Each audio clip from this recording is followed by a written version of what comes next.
Hi friends, എല്ലാവർക്കും എയിംസിന്റെ maths ക്ലാസ്സിലേക്ക് സ്വാഗതം. ഇന്ന് നമ്മൾ ഡിസ്കസ് ചെയ്യാൻ പോകുന്നത് ക്ലോക്കും സമയവും ദൂരവും എന്ന ടോപ്പിക്കിനെ കുറിച്ചാണ്. ഇത് LP UP പരീക്ഷകളിലും അതേപോലെ തന്നെ LDC പരീക്ഷകളിലും ചോദിക്കാൻ സാധ്യതയുള്ള ഏറ്റവും ഇമ്പോർട്ടന്റ് ആയിട്ടുള്ള 10 ക്വസ്റ്റ്യൻസ് ആണ് ഇന്ന് നമ്മളിവിടെ ഡിസ്കസ് ചെയ്യാൻ പോകുന്നത്.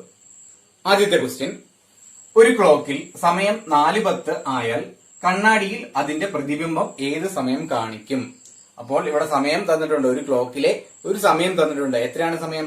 4:10 എന്നാണ് തന്നിരിക്കുന്നത്. ഇനി എന്ത് ചെയ്യുന്നു, ഈ ക്ലോക്ക് നമ്മളൊരു കണ്ണാടിയിലേക്ക് കാണിക്കുകയാണെങ്കിൽ അതിൽ ഏതാണ് സമയം കാണിക്കുന്നതെന്നാണ് കണ്ടുപിടിക്കേണ്ടത്. അപ്പൊ നമുക്കിവിടെ തന്നിരിക്കുന്നത് 11-നേക്കാട്ടിലും ചെറിയ സമയമായതുകൊണ്ട്, അതായത് 11 മണിയെക്കാട്ടിലും ചെറിയ സമയമാണെങ്കിൽ നമ്മൾ എന്ത് ചെയ്യുക? 11:60 നിന്നും ആ സമയം കുറയ്ക്കുക. ഈ 11:60 എന്ന് പറഞ്ഞാൽ 11 മണിക്കൂറും 60 മിനിറ്റും, അതായത് 12 മണി എന്നാണ് ഉദ്ദേശിക്കുന്നത്. ഇനി 11-നേക്കാട്ടിലും കൂടുതലാണെങ്കിൽ 23 മണിക്കൂറും 60 മിനിറ്റിൽ നിന്നും കുറയ്ക്കുക. എന്താണ്? 11-ൽ താഴെയാണെങ്കിൽ 11 മണിക്കൂറും 60 മിനിറ്റിൽ നിന്നും കുറയ്ക്കുക. ഇനി 11-നേക്കാട്ടിലും കൂടുതലാണെങ്കിൽ എന്ത് ചെയ്യുക? 23 മണിക്കൂറും 60-ൽ നിന്നും കുറയ്ക്കുക. ഓക്കെ ആയാലും ഇവിടെ തന്നിരിക്കുന്ന സമയം 4:10 എന്നാണ്, അതായത് 11-നേക്കാട്ടിലും കുറവാണ്. അതെന്ത് ചെയ്യുക? ഇവിടെ എഴുതി കുറയ്ക്കുക, 4:10. ഓക്കെ അല്ലേ? ഇത് എന്ത് ചെയ്യണം? കുറയ്ക്കണം. എന്താണ്?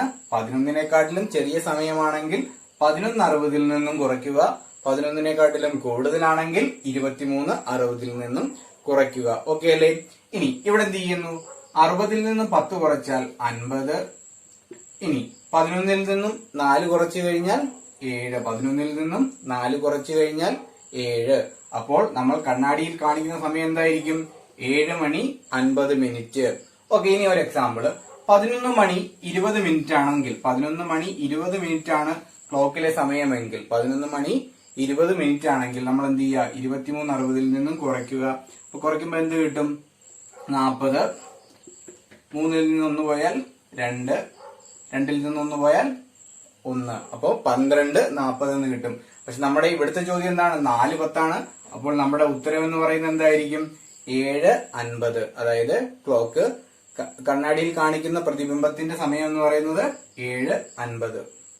രണ്ടാമത്തെ ക്വസ്റ്റ്യൻ, ഒരു ക്ലോക്കിലെ സമയം 12:15 ആയാൽ അതിന്റെ മിനിറ്റ് സൂചിക്കും മണിക്കൂർ സൂചിക്കും ഇടയിലുള്ള കോൺ എത്ര ഡിഗ്രി? ഇവിടെ എന്താണ്? ഒരു സമയം തന്നിട്ടുണ്ട്. എത്രയാണ് സമയം? 12:15. ഇനി ചോദിച്ചിരിക്കുന്നത് എന്താണ്? അതിന്റെ മിനിറ്റ് സൂചിക്കും മണിക്കൂർ സൂചിക്കും ഇടയിലുള്ള കോണളവ് എത്രയാണെന്നാണ് ചോദിച്ചിരിക്കുന്നത്. അപ്പൊ കോണളവ് കണ്ടുപിടിക്കാൻ നമുക്കൊരു ഇക്വേഷൻ ഉണ്ട്. അത് നിങ്ങൾ എന്ത് ചെയ്യണം? കാണാതെ പഠിക്കുക. 30h minus 11/2 m. ഈ h എന്ന് പറഞ്ഞാൽ അവർ എന്നും, ഇനി m എന്ന് പറഞ്ഞാൽ മിനിറ്റ് എന്നാണ് അർത്ഥം. എന്താണ്? h എന്ന് പറഞ്ഞാൽ അവർ, m എന്ന് പറഞ്ഞാൽ മിനിറ്റ്. അപ്പോ ഒരു സമയം തന്നിട്ട് അതിന്റെ സൂചികൾക്ക് ഇടയിലുള്ള കോണളവ് കണ്ടുപിടിക്കാൻ പറഞ്ഞാൽ ഏത് ഇക്വേഷൻ ഉപയോഗിക്കണം? 30h, അതായത് 30h മൈനസ് 11/2 m എന്ന് എഴുതി കണ്ടുപിടിക്കണം. ഇതില് h എന്ന് പറഞ്ഞാൽ അവർ എന്നും m എന്ന് പറഞ്ഞാൽ മിനിറ്റ് എന്നും, അതായത് മണിക്കൂറും മിനിറ്റുമാണ്. എന്താണ് നമ്മൾ പറഞ്ഞത്? അപ്പോ ഒരു സമയം തന്നിട്ട് അതിന്റെ സൂചികൾക്കിടയിലുള്ള കോണളവ് കണ്ടുപിടിക്കാൻ പറഞ്ഞാൽ 30h നിന്നും 11/2 m കുറയ്ക്കുക. ഓക്കെ അല്ലേ? ഇനി അടുത്ത ഒരു കണ്ടീഷനും കൂടി ഉണ്ട്. ഇവിടെ സമയം തന്നിരിക്കുന്നത് 12 മണിയെക്കാട്ടിലും കൂടുതലാണ്, അല്ലെ? 12:15 ആണ്. അതായത് 12 മണിക്ക് ശേഷം വരുന്ന സമയമാണെങ്കിൽ ഇവിടെ നമുക്ക് എന്ത് വേണ്ട? 30h എടുക്കേണ്ട കാര്യമില്ല. വെറുതെ എന്ത് ചെയ്താൽ മതി? 11/2 m എന്നെടുത്താൽ മതി. എന്താണ്? ഇപ്പോൾ 12 മണിക്ക് ശേഷമാണ് തന്നിരിക്കുന്നതെങ്കിൽ എന്ത് ചെയ്യേണ്ട? നമുക്ക് 30h എടുക്കണ്ട. പകരം എന്തെടുത്താൽ മതി? 11/2 m എന്ന് മാത്രം എടുത്താൽ മതി. അതായത് 11/2 ഇൻറ്റു മിനിറ്റ് എന്ന് പറയുന്നത് എത്രയാണ്? 15. എത്രയാണ്? 15. അപ്പൊ എത്ര കിട്ടും? 11-നെ 15 കൊണ്ട് ഗുണിച്ചാൽ ആദ്യം 5 എഴുതുക, 5 ഒന്നും കൂടെ കൂട്ടി 6 എഴുതുക, 1 എഴുതുക. 165/2 എന്ന് പറയുന്നത് എത്ര കിട്ടും? 16-ല് 8 തവണ, 5-ല് 2 തവണ 1 ശിഷ്ടം വരും. അപ്പൊ 1/2. അപ്പൊ 82.5 ഡിഗ്രി എന്നായിരിക്കും ഉത്തരം കിട്ടുന്നത്. ഇവിടെ ശ്രദ്ധിക്കേണ്ട കാര്യം എന്താണ്? 12 മണിക്ക് ശേഷമുള്ള സമയമാണ് വരുന്നതെങ്കിൽ നമുക്ക് എന്തെടുക്കണ്ട? 30h എടുക്കണ്ട. പകരം എന്തെടുത്താൽ മതി? 11/2 m എന്ന് എടുത്താൽ മതി. അപ്പോ 12 മണിക്ക് ശേഷമാണെങ്കിൽ വെറുതെ 11/2 m എന്നെടുക്കുക. ഇനി 12 മണിക്ക് മുമ്പാണെങ്കിൽ എന്തെടുക്കണം? 30h minus 11/2 m എന്നെടുക്കുക. ഓക്കെ അല്ലേ? അടുത്ത ക്വസ്റ്റ്യൻ, ക്ലോക്കിൽ 10 മണിയാകുമ്പോൾ മണിക്കൂർ സൂചിയും മിനിറ്റ് സൂചിയും നിർണയിക്കുന്ന കോൺ എത്ര? ഒരു ക്ലോക്കില് 10 മണിയാകുമ്പോൾ അതിന്റെ മിനിറ്റ് സൂചിയും മണിക്കൂർ സൂചിയും നിർണയിക്കുന്ന കോണ് എത്രയെന്നാണ് ചോദ്യം. നമ്മൾ നേരത്തെ പറഞ്ഞായിരുന്നു. എന്താണ് ഇക്വേഷൻ? 30h നിന്നും 11/2 m കുറയ്ക്കുക. ഇവിടെ h എന്ന് പറയുന്നത് എത്രയാണ്? 10 ആണ്. m എന്ന് പറയുന്നത് 0 ആണ്. അല്ലെ? നേരത്തെ നമ്മൾ എന്തായിരുന്നു? 12 മണിക്ക് ശേഷമുള്ള, അതായത് 12 മണിക്കും 1 മണിക്കും ഇടയിലായിരുന്നെങ്കിലാണ് നമ്മൾ എന്തെടുത്തത്? 11/2 m എന്നെടുത്തത്. എത്രയാണ്? 12 മണിക്കും 1 മണിക്കും ഇടയിലാണ് സമയമെങ്കിൽ. ഇവിടെ എന്താണ്? 12 മണിക്കും 1 മണിക്കും ഇടയിലാണോ സമയം? അല്ല, 10 മണി എന്നാണ് തന്നിരിക്കുന്നത്. ഇവിടെ h എന്ന് പറയുന്നത് 10 മണിക്കൂറും m എന്ന് പറയുന്നത് 0 മിനിറ്റുമാണ്. എങ്കിൽ നമുക്ക് എന്ത് ചെയ്യാം? 30 ഇൻറ്റു h ന് പകരം 10 എന്നും മൈനസ് 11/2 ഇൻറ്റു 0 എന്നും എടുക്കാം. ഇതെന്ത് ചെയ്യും? 11/2 0 കൊണ്ട് ഗുണിക്കുമ്പോൾ 0 ആയി മാറും. ബാക്കി എന്ത് കിട്ടും? 30 ഇൻറ്റു 10 300 ഡിഗ്രി. എത്ര കിട്ടും? 300 ഡിഗ്രി. അപ്പൊ ഇവിടുത്തെ കോണളവ് എന്ന് പറയുന്നത് 300 ഡിഗ്രി. പക്ഷെ ഈ ഉത്തരം നമ്മുടെ എന്തില്ല? എവിടെയില്ല? ഓപ്ഷനിൽ ഇല്ല. അപ്പൊ എന്ത് ചെയ്യും? ഉത്തരം തെറ്റാണോ? അല്ല. ഇപ്പൊ നമുക്ക് എന്ത് ചെയ്യുന്നു? 300 ആണ് കിട്ടിയതെങ്കിൽ എന്ത് ചെയ്താൽ മതി? 360 നിന്നും എന്ത് ചെയ്യുക? 300 കുറയ്ക്കുക. 360 നിന്നും 300 കുറയ്ക്കുക. അപ്പൊ എത്ര കിട്ടും? 60 ഡിഗ്രി എന്ന് കിട്ടും. ഇവിടെ നമ്മൾക്ക് കിട്ടിയ ഉത്തരം എത്രയാണ്? 300 ആണ്. പക്ഷെ ഈ ഉത്തരം എന്തില്ല? ഓപ്ഷനിൽ കാണത്തില്ല. പകരം ഏത് ഉത്തരേ കാണുള്ളൂ? 60 കാണുകയുള്ളൂ. അതെങ്ങനെ കിട്ടിയത്? 360 നിന്നും 300 കുറയ്ക്കുമ്പോഴാണ് 60 കിട്ടിയത്. എത്രയാണ് കിട്ടിയത്? 60. അടുത്ത ക്വസ്റ്റ്യൻ, ഒരു ക്ലോക്കിൽ 12 അടിക്കാൻ 22 സെക്കൻഡ് സമയമെടുക്കും എങ്കിൽ 6 അടിക്കാൻ എത്ര സെക്കൻഡ് സമയം വേണം? അതായത് ഒരു ക്ലോക്കിൽ 12 മണി അടിക്കാൻ എത്ര സെക്കൻഡ് വേണം? 22 സെക്കൻഡ് വേണ്ടി വരും. എന്നാൽ 6 മണി അടിക്കാൻ എത്ര സെക്കൻഡ് സമയം വേണം എന്നാണ് ചോദിച്ചിരിക്കുന്നത്. ഇവിടെ നോക്കി, 12 മണി വരെ ഉള്ള സമയത്തിനിടയ്ക്ക് എത്ര ഇന്റർവെൽസ് കാണും? അതായത് 1 മുതൽ 12 വരെയുള്ള സമയങ്ങളിലിടയ്ക്ക് എത്ര ഇടവേള കാണും? 11 ഇടവേളകളാണ് കാണുന്നത്. എത്ര ഇടവേളകൾ കാണും? 11 ഇടവേളകളിലാണ് എന്ത് ചെയ്യുന്നത്? 12 മണി അടിക്കാൻ എടുക്കുന്ന സമയം, അതായത് 22 സെക്കൻഡ് അല്ലേ? ഇനി അപ്പോ 11 ഇടവേളകൾക്ക് 22 സെക്കൻഡ് ആണെങ്കിൽ ഒരു ഇടവേളയ്ക്ക് എത്ര സെക്കൻഡ് ആയിരിക്കും? 22/11 എന്ന് പറയുന്നത് 2 സെക്കൻഡ് ആയിരിക്കും അല്ലേ? 12 മണി വരെ എത്ര ഇടവേളകൾ കാണും? 11 ഇടവേളകൾ കാണും. അതായത് 11 ഇടവേളകളിലാണ് അടിക്കുന്നതെങ്കിൽ, അതായത് 22 സെക്കൻഡ്, 11 ഇടവേളകളിൽ 22 സെക്കൻഡ് എടുക്കും. അങ്ങനെയാണെങ്കിൽ ഒരു ഇടവേള കണ്ടുപിടിക്കാൻ 22നെ എന്ത് ചെയ്യുക? 11 കൊണ്ട് ഹരിക്കുക. അപ്പോൾ എത്ര സെക്കൻഡ് സമയം കിട്ടും? 2 സെക്കൻഡ്. അതായത് ഒരു ഇടവേളയ്ക്ക് 1 മണി കഴിഞ്ഞ് 2 മണി 1 ശേഷം 2 ആണ് അടിക്കുന്നതെങ്കിൽ എത്ര സെക്കൻഡ് സമയം വേണം? 2 സെക്കൻഡ് സമയം വേണം. ഓക്കെ അല്ലേ? ഇനി 1 മണിക്ക് ശേഷം 2 മണി 3 മണിക്കാണ് അടിക്കുന്നതെങ്കിൽ അവിടെ നോക്കി, 1 2 3 അല്ലെ? 1 മണി 2 മണി 3 മണി. അപ്പൊ 3 മണി അടിക്കുന്നതിന്റെ ഇടയ്ക്ക് ഇവിടെ എത്ര? ഇവിടെ ഒരു ഗ്യാപ്പ്, ഇവിടെ ഒരു ഗ്യാപ്പ്. അതായത് 1 കൂടെ കൂട്ടിയാൽ 2 ഇടവേളയാണ് കാണിക്കുന്നത് അല്ലെ? ഇനി അപ്പൊ 12 മണി അടിക്കാൻ എത്ര ഗ്യാപ്പ് കാണും? 11 ഇടവേള കാണും. അങ്ങനെയാണെങ്കിൽ 11 ഇടവേളയ്ക്ക് എത്ര സമയമാണ്? 22 സെക്കൻഡ് ആണെങ്കിൽ ഒരു ഇടവേളയ്ക്ക് എത്ര സെക്കൻഡ് സമയം കാണും? 2 സെക്കൻഡ്. ഇനി ചോദ്യം എന്ന് പറയുന്നത് 6 മണിക്കാണ് അല്ലെ? 6 അടിക്കാൻ എത്ര സെക്കൻഡ് സമയം വേണമെന്നാണ് ചോദിച്ചിരിക്കുന്നത്. അപ്പോൾ 6 അടിക്കാൻ എത്ര ഇടവേള കാണും? 5 ഇടവേള കാണും. അപ്പൊ 5 × 2 10 സെക്കൻഡ് സമയം വേണം. എങ്ങനെയാണ്? 12 അടിക്കാൻ എത്ര സെക്കൻഡ് സമയം? 22 സെക്കൻഡ് സമയമാണെങ്കിൽ 6 അടിക്കാൻ എത്ര സെക്കൻഡ് സമയം എടുക്കും? 10 സെക്കൻഡ്. അപ്പൊ 12 വരെ ഉള്ളത് 11 ഇടവേളകളുണ്ട്. 11 ഇടവേളയ്ക്കാണ് 22 സെക്കൻഡ് എങ്കിൽ ഒരു ഇടവേളയ്ക്ക് 2 സെക്കൻഡ്. ഇനി ഇവിടെ 6 മണി അടിക്കുന്നതിനിടയ്ക്ക് 5 ഇടവേളകളാണുള്ളത്. അപ്പൊ 5 ഇടവേളയ്ക്ക് 2 സെക്കൻഡ് വീതം 10 സെക്കൻഡ്. ഉത്തരം 10 സെക്കൻഡ്. അടുത്ത ക്വസ്റ്റ്യൻ, ഒരു ക്ലോക്കിലെ സംഖ്യകൾ ഉപയോഗിച്ച് എത്ര സമഭുജ ത്രികോണങ്ങൾ വരയ്ക്കാം? അപ്പം ഒരു ക്ലോക്കിലെ സംഖ്യകൾ ഉപയോഗിച്ച് എത്ര സമഭുജ ത്രികോണങ്ങൾ വരയ്ക്കാം എന്നതാണ് ചോദ്യം. അപ്പൊ നമുക്കൊന്ന് ക്ലോക്കിന്റെ പടം വരച്ചിട്ട് നമുക്ക് നോക്കാം. ഓക്കെ, ഞാനിവിടെ നമ്മുടെ ക്ലോക്കും അതേപോലെ തന്നെ ക്ലോക്കിനകത്ത് എത്ര സമഭുജ ത്രികോണങ്ങൾ വരയ്ക്കാമെന്നതും ഇവിടെ റെഡിയാക്കിയിട്ടുണ്ട്. അപ്പൊ അതിനി നമുക്ക് എങ്ങനെയാണത് എക്സ്പ്ലെയിൻ ചെയ്യാം. ഓക്കെ, ഇവിടെ 12 മണി എന്ന സമയം എടുത്തു കഴിഞ്ഞാൽ ആ 12 മണിയിൽ ഒരു സമഭുജ ത്രികോണം വരയ്ക്കണമെങ്കിൽ എങ്ങനെയാണ് വരയ്ക്കുന്നത്? 12ലും 4ലും 8ലും ചേർത്താണ് വരയ്ക്കുന്നത്. എങ്ങനെ വരയ്ക്കുന്നു? 12ൽ നിന്ന് നേരെ ഒരു രേഖ 4ലേക്കും 4ൽ നിന്ന് 8ലേക്കും 8ൽ നിന്ന് വീണ്ടും 12ലേക്കാകുമ്പോൾ എന്തായി?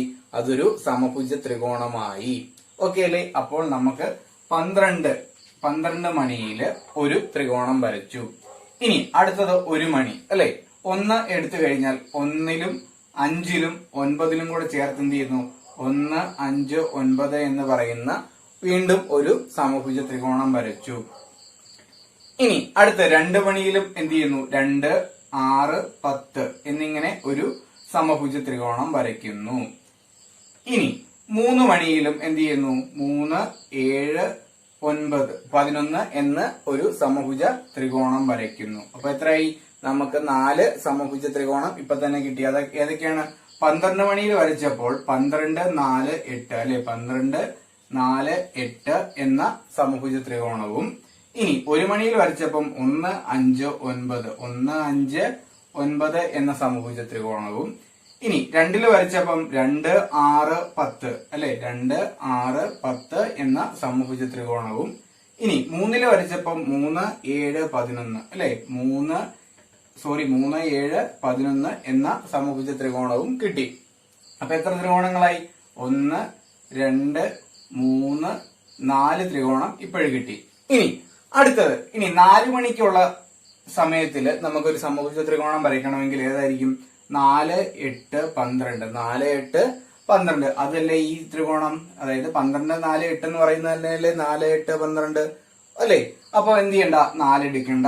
ഇനി 5 നോക്കുകയാണെങ്കിൽ 5, 9, 1 ഇതേണ്ടേ? 5, 1, 9 അതും വേണ്ട. 6 എടുക്കുകയാണെങ്കിൽ 6, 10, 2 അതും ഇവിടെ ഉണ്ട്. 7 എടുക്കുകയാണെങ്കിൽ 7, 11, 3 അത് ഇവിടെ ഉണ്ട്. അപ്പൊ അതും എടുക്കേണ്ട കാര്യമില്ല. ഇനി അതേപോലെ 8 എടുത്താലും 9 എടുത്താലും 10 എടുത്താലും 11 എടുത്താലും എന്താണ്? നമ്മൾ നേരത്തെ വരച്ച അതേ സമഭുജ ത്രികോണങ്ങളാണ് കിട്ടുന്നത്. അപ്പൊ നമുക്ക് ഒരു ക്ലോക്കിനകത്തെ സംഖ്യകൾ ഉപയോഗിച്ച് എത്ര സമഭുജ ത്രികോണങ്ങൾ വരയ്ക്കാം? നമുക്ക് 4 സമഭുജ ത്രികോണങ്ങളാണ് വരയ്ക്കാൻ കഴിയുന്നത്. ഏതൊക്കെയാണ്? 12, 4, 8 കൂടെ ചേർത്തൊരു സമഭുജ ത്രികോണം, ഇനി 1, 5, 9 കൂടെ ചേർത്തൊരു സമഭുജ ത്രികോണം, 2, 6, 10 എന്നിങ്ങനെ ഒരു സമഭുജ ത്രികോണം, അതേപോലെ 3, 7, 11 എന്ന അടുത്ത സമഭുജ ത്രികോണം. അതായത് 4 സമഭുജ ത്രികോണങ്ങളാണ് ഒരു ക്ലോക്കിനകത്ത് വരയ്ക്കാൻ കഴിയുന്നത്. അതായത് സംഖ്യകൾ ഉപയോഗിച്ചാണ് കേട്ടോ. സംഖ്യകൾ ഉപയോഗിച്ച് 4 സമഭുജ ത്രികോണങ്ങളാണ് വരയ്ക്കാൻ കഴിയുന്നത്. 6ാമത്തെ ക്വസ്റ്റ്യൻ, ഒരു തീവണ്ടിയുടെ വേഗത 36 കിലോമീറ്റർ പെർ മണിക്കൂർ ആണ് എങ്കിൽ ആ തീവണ്ടി 6 മിനിറ്റ് കൊണ്ട് എത്ര ദൂരം സഞ്ചരിക്കും? ഇവിടെ ഒരു തീവണ്ടിയുടെ വേഗത തന്നിട്ടുണ്ട്. എത്രയാണ്? 36 കിലോമീറ്റർ പെർ മണിക്കൂർ. അതായത് 36 കിലോമീറ്റർ പെർ അവർ എന്നാണ് തന്നിരിക്കുന്നത് അല്ലെ? ഇനി കണ്ടുപിടിക്കേണ്ടത് ആ തീവണ്ടി 6 മിനിറ്റ് കൊണ്ട് എത്ര ദൂരം സഞ്ചരിക്കും എന്നാണ് കണ്ടുപിടിക്കേണ്ടത്. എത്രയാണ്? 6 മിനിറ്റ് കൊണ്ട് എത്ര ദൂരം സഞ്ചരിക്കും എന്നാണ് കണ്ടുപിടിക്കേണ്ടത്. 1 കിലോമീറ്റർ, അതായത് 1 മണിക്കൂറിൽ 36 കിലോമീറ്റർ ആണ് സഞ്ചരിക്കുന്നതെങ്കിൽ 6 മിനിറ്റ് കൊണ്ട് എത്ര ദൂരം സഞ്ചരിക്കും എന്നാണ് കണ്ടുപിടിക്കേണ്ടത്. എങ്ങനെ കണ്ടുപിടിക്കാം? നോക്കിയേ, ഒരു വഴി എന്ന് പറഞ്ഞാൽ 36 കിലോമീറ്റർ പെർ അവറിനെ എന്ത് ചെയ്യണം? മീറ്റർ പെർ സെക്കൻഡിലേക്ക് ആക്കി അതിനെ പിന്നെ എന്ത് ചെയ്യാം? മിനിറ്റിനെയും സെക്കൻഡ് ആക്കി ഒക്കെ കണ്ടുപിടിക്കാം. അതല്ല എന്നുണ്ടെങ്കിൽ ഇവിടെ നമുക്ക് തന്നിരിക്കുന്നത് എന്താ? അവേഴ്സിലാണ് തന്നിരിക്കുന്നത്. അതായത് 36 കിലോമീറ്റർ പെർ അവർ എന്നാണ് തന്നിരിക്കുന്നത്. അങ്ങനെയാണെങ്കിൽ ഈ മിനിറ്റിനെ മാറ്റി അവർ ആക്കുക. എങ്ങനെ ആക്കുക? മിനിറ്റിനെ അവർ ആക്കാൻ എന്ത് ചെയ്യുക? 6 മിനിറ്റിനെ അവേഴ്സിലേക്ക് മാറ്റാൻ എന്ത് ചെയ്യുക? 60 കൊണ്ട് ഹരിക്കുക. മിനിറ്റിനെ അവറിലേക്ക് മാറ്റാൻ 60 കൊണ്ട് ഹരിക്കുക. 6ഉം 60ഉം കട്ട് ചെയ്തു പോകും. എത്ര കിട്ടും? 1/10 അവേഴ്സ് എന്ന് കിട്ടും അല്ലേ? എന്താണ്? 36 കിലോമീറ്റർ പെർ അവർ എന്ന് തന്നിട്ടുണ്ട്. നമുക്ക് കണ്ടുപിടിക്കേണ്ടത് 6 മിനിറ്റിൽ എത്ര ദൂരം സഞ്ചരിക്കുമെന്നാണ്. പക്ഷെ ഇവിടെ അവറിലും ഇവിടെ മിനിറ്റുമാണ് തന്നിരിക്കുന്നത്. അപ്പൊ എന്ത് ചെയ്യുന്നു? ഈ മിനിറ്റിനെ എന്ത് ചെയ്യാം? അവറിലേക്ക് മാറ്റി. അവറിലേക്ക് മാറ്റാൻ 6/10 60 എന്ന് എഴുതി. അങ്ങനെ എന്ത് ചെയ്തി 1/10 എന്ന് കിട്ടി. അതായത് 10 മണിക്കൂർ എന്ന് കിട്ടി. ഇനി എന്ത് ചെയ്താൽ മതി, ഈ 36നെ 10 കൊണ്ട് ഗുണിച്ചാൽ മതി. അപ്പൊ എത്ര കിട്ടും, 36 × 1/10 എത്ര കിട്ടും, 3.6 കിലോമീറ്റർ എന്ന് കിട്ടും. എത്ര കിട്ടും, 3.6 കിലോമീറ്റർ. അതായത് ഒരു തീവണ്ടിയുടെ വേഗത 36 കിലോമീറ്റർ പെർ മണിക്കൂർ ആണെങ്കിൽ 6 മിനിറ്റ് കൊണ്ട് ആ തീവണ്ടി സഞ്ചരിക്കുന്ന എത്ര ദൂരമാണ്, 3.6 കിലോമീറ്റർ. 7ാമത്തെ ക്വസ്റ്റ്യൻ, ഒരു സൈക്കിൾ 5 കിലോമീറ്റർ സഞ്ചരിക്കാൻ 25 മിനിറ്റ് എടുത്തു. ഇതേ വേഗതയിൽ 3.5 കിലോമീറ്റർ സഞ്ചരിക്കാൻ എടുക്കുന്ന സമയം എത്ര? ഇവിടെ ഒരു സൈക്കിള് 5 കിലോമീറ്റർ സഞ്ചരിക്കാൻ 25 മിനിറ്റ് എടുത്തു. അതേ വേഗതയിലാണ് സഞ്ചരിക്കുന്നതെങ്കിൽ 3.5 കിലോമീറ്റർ സഞ്ചരിക്കാൻ എടുക്കുന്ന സമയം എത്ര എന്നാണ് കണ്ടുപിടിക്കേണ്ടത്. ഇവിടെ നമുക്ക് നോക്കാം. 5 കിലോമീറ്റർ എത്ര സമയം കൊണ്ടാണ് എടുത്തത്, 25 മിനിറ്റ് ആണ് എടുത്തത്. 25 മിനിറ്റ്. അങ്ങനെയാണെങ്കിൽ 3.5 കിലോമീറ്റർ സഞ്ചരിക്കാൻ എത്ര സമയമെടുക്കും എന്നതാണ് ചോദ്യം. 5 കിലോമീറ്റർ സഞ്ചരിക്കാൻ 25 മിനിറ്റ് എങ്കിൽ 3.5 കിലോമീറ്റർ സഞ്ചരിക്കാൻ എത്ര സമയം എടുക്കും എന്നതാണ് ക്വസ്റ്റ്യൻ. ഇങ്ങനെ വരുമ്പോൾ വേറൊന്നും ചിന്തിക്കേണ്ട, എന്ത് ചെയ്താൽ മതി, ക്രോസ് മൾട്ടിപ്ലൈ ചെയ്യുക. എന്ത് ചെയ്യുക, ക്രോസ് മൾട്ടിപ്ലൈ ചെയ്യുക. എന്ത് ചെയ്യുന്നു, ഇവിടെ 5ഉം ക്വസ്റ്റ്യൻ മാർക്കും കൂടെ ഗുണിക്കണം. 5 × question mark 5 × question mark is equal to ഇവിടെ 25 × എന്ത് ചെയ്യുക, 3.5. 3.5 എന്ന് പറയുന്നത് എന്തെന്ന് എഴുതാം, 3.5ക്ക് 3.5 7/2 എന്ന് എഴുതാം. 3 × 2 6 6 1 7 7/2 എന്ന് എടുക്കുക. ഇനി ക്വസ്റ്റ്യൻ മാർക്കാണ് കണ്ടുപിടിക്കേണ്ടത്. അപ്പൊ question mark is equal to 25 × 7/2 എന്ന് അവിടെയുണ്ട്. ഈ 5 അടുത്ത സൈഡിലേക്ക് പോകുമ്പോൾ എന്താവും, ഡിവിഷൻ ആവും. 25/5 എന്ന് കിട്ടും. അപ്പം 25ഉം 5ഉം കൂടെ കട്ട് ചെയ്ത് കളഞ്ഞാൽ എത്ര കിട്ടും, 5 എന്ന് കിട്ടും. ഇനി 7 5 35/2 എന്ന് കിട്ടും. 35/2 35ന്റെ പകുതി എത്രയാണ്, 17.5. അപ്പം എത്ര സമയം എടുക്കും, 17.5 മിനിറ്റ് എടുക്കും. 5 കിലോമീറ്റർ സഞ്ചരിക്കാൻ 25 മിനിറ്റ് ആണെങ്കിൽ 3.5 കിലോമീറ്റർ സഞ്ചരിക്കാൻ 17.5 മിനിറ്റ് സമയമെടുക്കും. എങ്ങനെയാണ് ചെയ്തത്, 5 കിലോമീറ്റർ സഞ്ചരിക്കാൻ 25 മിനിറ്റ്. ഓക്കെ, അങ്ങനെയാണെങ്കിൽ 3.5 കിലോമീറ്റർ സഞ്ചരിക്കാൻ എത്ര സമയമെടുക്കും എന്നാണ് ചോദ്യം. ഓക്കെ, അതിനെ എന്ത് ചെയ്യുന്നു, ക്രോസ് മൾട്ടിപ്ലൈ ചെയ്യുന്നു. 5നെ ക്വസ്റ്റ്യൻ മാർക്ക് കൊണ്ടും 3.5യെ 25 കൊണ്ട് ഗുണിക്കുന്നു. അങ്ങനെ എന്ത് കിട്ടുന്നു, 5 × question mark is equal to 25 × 7/2.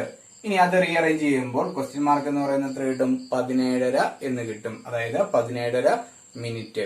അപ്പോൾ 5 കിലോമീറ്റർ സഞ്ചരിക്കാൻ 25 മിനിറ്റ് എടുക്കുന്ന സൈക്കിൾ 3.5 കിലോമീറ്റർ സഞ്ചരിക്കാൻ എത്ര സമയമെടുക്കും, 17.5 മിനിറ്റ്.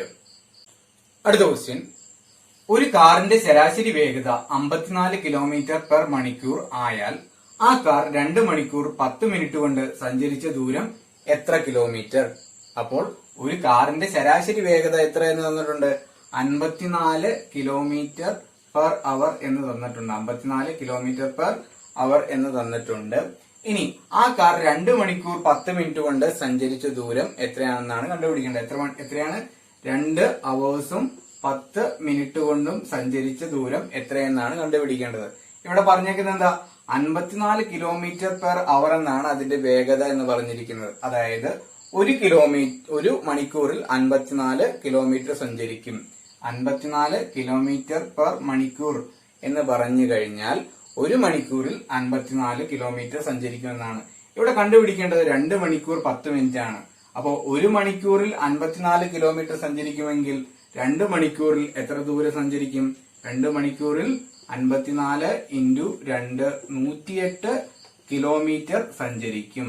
എത്രയാണ്? ഒരു മണിക്കൂറിൽ 54 കിലോമീറ്റർ സഞ്ചരിക്കുമെങ്കിൽ 2 മണിക്കൂറിൽ 54 × 2 108 കിലോമീറ്റർ സഞ്ചരിക്കും. ഇനി 10 മിനിറ്റിൽ എത്ര ദൂരം സഞ്ചരിക്കുമെന്നാണ് കണ്ടുപിടിക്കേണ്ടത്. അപ്പൊ 10 മിനിറ്റിനെ മണിക്കൂറാക്കാൻ എന്ത് ചെയ്യുക? 60 കൊണ്ട് ഹരിക്കുക. നേരത്തെ നമ്മൾ പറഞ്ഞു മിനിറ്റിനെ മണിക്കൂറാക്കാൻ 60 കൊണ്ട് ഹരിക്കുക. അതായത് 0 കട്ട് ചെയ്തു പോകും. 1/6 മണിക്കൂർ. അപ്പോ 1/6 മണിക്കൂറിനെ എന്ത് ചെയ്യുക?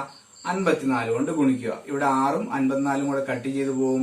ശിഷ്ടം എത്ര കിട്ടും? 9 എന്ന് കിട്ടും. അതായത് 9 കിലോമീറ്റർ. അതായത് 2 മണിക്കൂറിൽ 108 കിലോമീറ്ററും ഇനി 10 മിനിറ്റില് എത്ര കിലോമീറ്റർ സഞ്ചരിക്കും? 9 കിലോമീറ്ററും. അതായത് മൊത്തം എത്ര കിട്ടും? 108 9 കൂടെ കൂട്ടിയാൽ 117 കിലോമീറ്റർ. അതായത് നമ്മുടെ ഒരു കാറിന്റെ ശരാശരി വേഗം തന്നിട്ടുണ്ട്. എത്രയാണ് ശരാശരി വേഗം? 54 കിലോമീറ്റർ പെർ മണിക്കൂർ. അതായത് ഒരു മണിക്കൂറിൽ 54 കിലോമീറ്റർ സഞ്ചരിക്കുന്ന കാറ് 2 മണിക്കൂറും 10 മിനിറ്റ് കൊണ്ടും സഞ്ചരിക്കുന്ന ദൂരമാണ് കണ്ടുപിടിക്കേണ്ടത്. അപ്പൊ എങ്ങനെ ചെയ്തു? 2 മണിക്കൂറിൽ എത്ര കിലോമീറ്റർ സഞ്ചരിക്കും നോക്കി. 2 കിലോമീറ്ററിൽ 54 × 2 108 കിലോമീറ്റർ സഞ്ചരിക്കും. ഇനി 10 മിനിറ്റിൽ എത്ര ദൂരം സഞ്ചരിക്കുന്നു കണ്ടുപിടിക്കുന്നു അല്ലെ. 10 മിനിറ്റ് എന്ന് പറഞ്ഞാൽ 10/60. അപ്പൊ 10നെയും 60നെയും കട്ട് ചെയ്ത് കഴിയുമ്പോൾ എന്ത് കിട്ടും? 1/6 എന്ന് കിട്ടും. അതായത് 1/6 മണിക്കൂർ. അതിനെ എന്ത് ചെയ്യുന്നു? 54 കൊണ്ട് ഗുണിക്കുന്നു. 54 കൊണ്ട് ഗുണിക്കുമ്പോൾ എത്ര കിട്ടി? 9 കിലോമീറ്റർ എന്ന് കിട്ടി.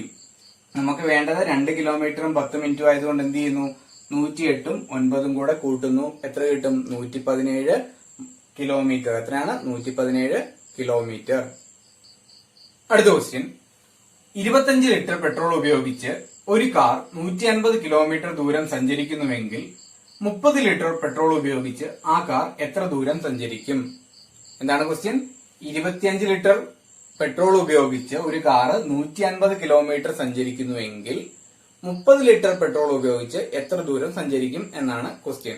നമ്മൾ നേരത്തെ ഇതേപോലൊരു ക്വസ്റ്റ്യൻ ചെയ്തിരുന്നു. എങ്കിലും ഇവിടെ നോക്കി, 25 ലിറ്റർ പെട്രോൾ ഉപയോഗിച്ച് എത്ര ദൂരമാണ് സഞ്ചരിക്കുന്നത്? 150 കിലോമീറ്റർ ദൂരം സഞ്ചരിക്കുന്നു. 25 ലിറ്റർ പെട്രോൾ ഉപയോഗിച്ച് 150 കിലോമീറ്റർ സഞ്ചരിക്കുന്നു. ഇനി കണ്ടുപിടിക്കേണ്ടത് 30 ലിറ്റർ അല്ലെ. 30 ലിറ്റർ പെട്രോൾ ഉപയോഗിച്ച് എത്ര ദൂരം സഞ്ചരിക്കും?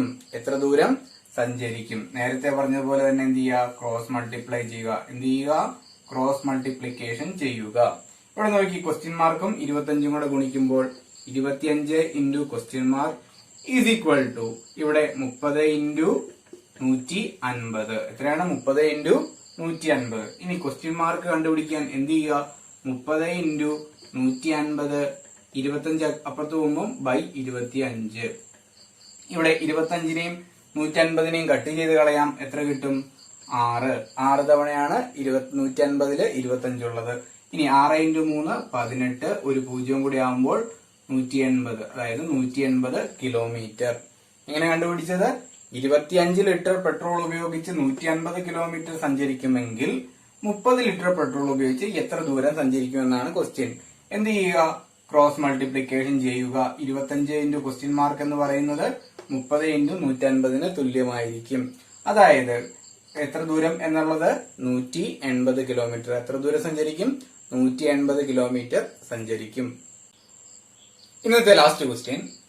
ഒരു കാർ ആദ്യത്തെ 120 കിലോമീറ്റർ ദൂരം ശരാശരി 30 കിലോമീറ്റർ പെർ മണിക്കൂർ വേഗത്തിലും അടുത്ത 120 കിലോമീറ്റർ ദൂരം 20 കിലോമീറ്റർ പെർ മണിക്കൂർ വേഗത്തിലും സഞ്ചരിച്ചാൽ യാത്രയിലെ ശരാശരി വേഗം എത്ര? ഇവിടെ എന്ത് ചെയ്യുന്നു?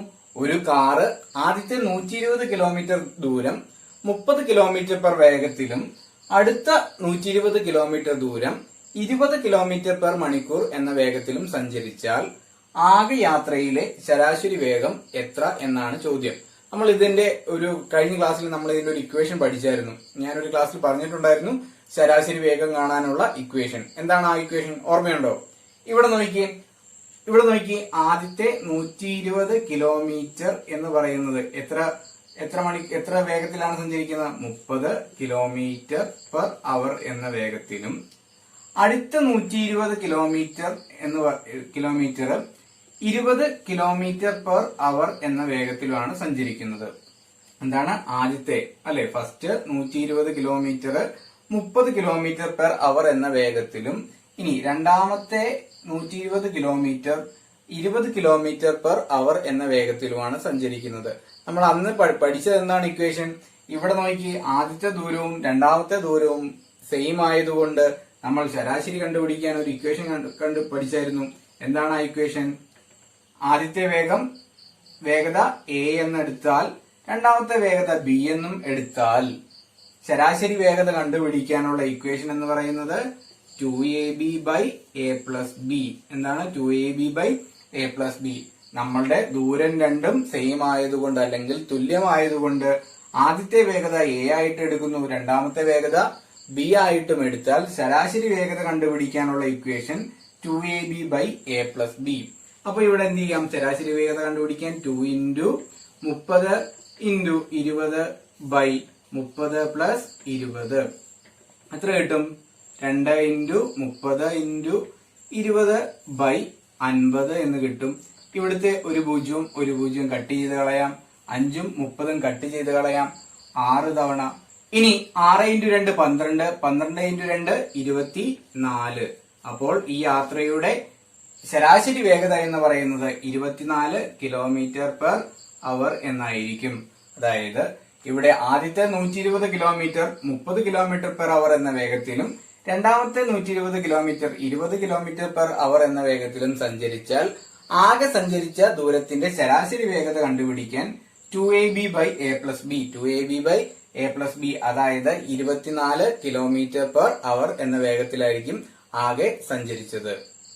ഇന്നത്തെ 10 ക്വസ്റ്റ്യൻസിൽ നിങ്ങൾക്ക് ഏതെങ്കിലും ക്വസ്റ്റ്യൻസ് ഡൗട്ട് ഉണ്ടെങ്കിൽ അത് കമന്റ് ബോക്സിൽ കമന്റ് ആയിട്ട് അറിയിക്കുക.